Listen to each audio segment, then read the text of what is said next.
Ang kasaysayan ay mula sa salitang saysay at salaysay. Ito ay pag-aaral ng nakalipas. Mga bagay na tumutukoy sa mahalagang naganap sa isang lugar. Ito rin ay isang agham na pag-aaral ng makabuluhang pangyayari. Ako si Ginoong Ralph Diaz at samahan niyo ako sa aking biyahe patungo sa rehiyong Mimaropa, probinsya ng Occidental Mindoro sa bayan ng Sablayan.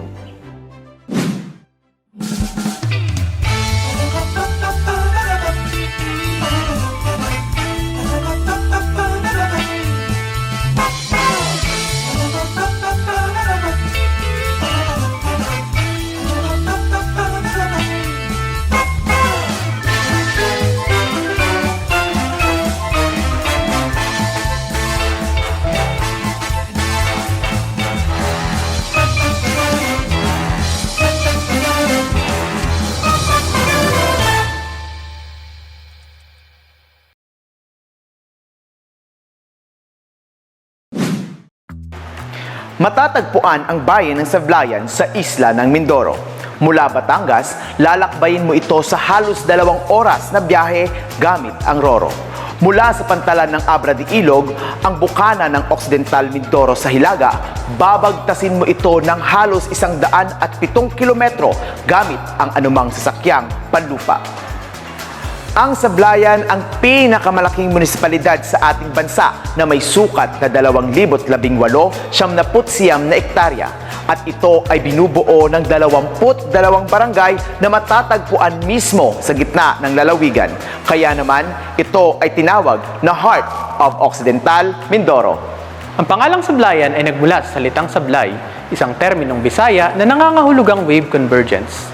Ito ay sa dahilang noong unang panahon, sa mismong karagatan ng bayan, nagtatagpo ang mga alon mula sa Hilaga at Timog Dagat China. Kaya naman, tinawag itong sablay na kalaunay naging Sablayan. Mula sa mga mangyan na unang nanirahan dito, ay patuloy na yumabong ang kabiasnan at kasaysayan ng Sablayan.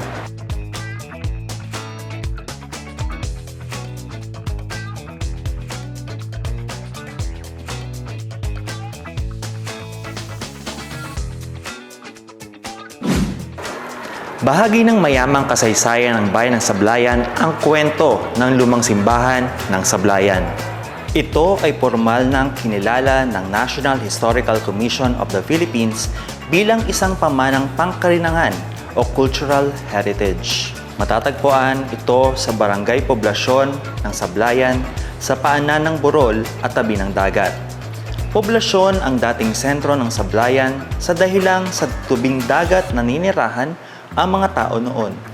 Itinayo ito sa katawagang parokya ng Recoleto bilang simbahan at kumbento para sa mga madre. Gawa sa bato at apog o lime ang mga materyales nito na itinayo sa pamumuno ni Padre Jacinto Perez de San Agustin noong 1861 hanggang 1866. Matapos ang mahaba at masalimuot na kasaysayan ng Mindoro mula sa mga piratang Moros na pumapatay sa mga paring nadidistino sa Mindoro na dahilan ng pagkawatak-watak ng mga pamayanan hanggang sa pagsiklab ng himagsikan sa gitnang Luzon ng mga Pilipino laban sa mga Kastila, ang unang mga tao ay nakatagpo ng magandang pagkakataon upang makapagsimula sa mga bukas at malawak na kapatagan ng Kalakhang Mindoro. Unti-unting nilisan ng mga tao ang dati nilang tirahan. Dahil dito, unti-unti ring nalimot ng mga tao ang lumang simbahan.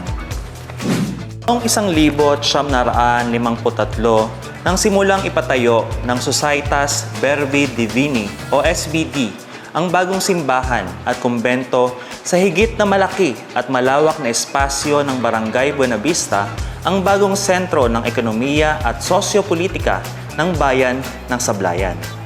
Ngunit sa kabila nito, nananatili pa rin sa damdamin ng mga taga-Sablayan ang ala-ala ng lumang simbahan. Kaya naman taong 2016, pinagtulong-tulungan ng mga nakikiako o mga stakeholders na maging tulay ang lumang simbahan sa makasaysayang mukha ng Sablayan bilang Kristiyanong pamayanan sa panahon ng Kastila.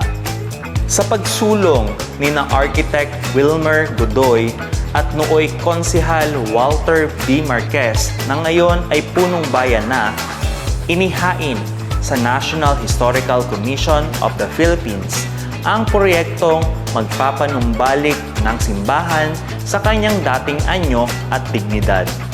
Sa 10 milyong pondo na inilaan ng National Historical Commission of the Philippines, natapos ang pagsasagawa ng lumang simbahan ng Sablayan noong Mayo 2018. Sa ngayon, patuloy ang misa at iba pang aktibidades ng simbahan. Muli nitong pinanumbalik ang sigla ng pananampalataya ng mga Kristiyanong Katoliko.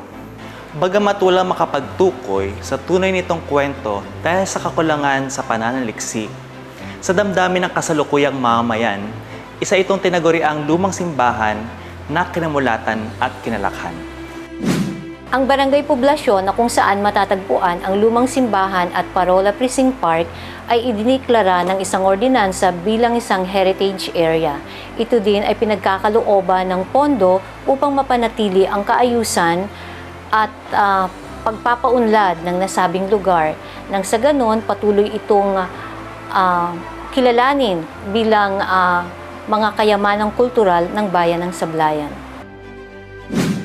At dahil nga nakatayo ang istruktura ng lumang simbahan sa paanan ng Burol, pinaniniwalaan ng mga matatanda na ito ay may underground tunnel mula sa simbahan papunta sa Burol at ngayon ay tinatawag itong Parola Precinct Park. Sa Burol na ito, nakatayo ang isang parola at nakalagak pa magpahanggang sa ngayon ang kanyon na gawa pa noong 1861.